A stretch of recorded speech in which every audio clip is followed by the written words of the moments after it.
চলমান নদী থাকে, সেই নদীতে যদি সে ডেইলি 5 বার গোসল করে, তার শরীরে কি কোনো ময়লা থাকতে পারে? সাহাবায়ে কেরাম উত্তর দিলেন, না, তার শরীরে কোনো ময়লা থাকতে পারে না। রাসূল সাল্লাল্লাহু আলাইহি সাল্লাম বললেন, 5 ওয়াক্ত সালাতের উদাহরণ হলো এরূপ যে কোনো ব্যক্তি যদি 5 ওয়াক্ত সালাত আদায় করে সে গুনাহমুক্ত হয়ে যায়। যেমন সে 5 বার নদীতে গোসল করলে তার শরীরে কোনো ময়লা থাকে না, সেইরূপ সে যদি 5 বার ডেইলি সালাত আদায় করে তার কোনো গুনাহ থাকতে পারে না। তো এই হাদিসের আলোকে আমাদের অনেক কিছু শিক্ষা নেওয়ার আছে।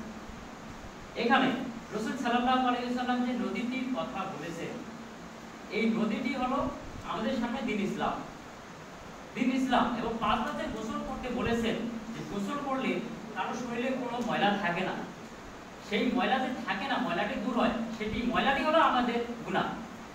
এবং 5 বার যে আমরা সালাতটা আদায় করি, সেই 5 বার হলো গোসল করা। এখন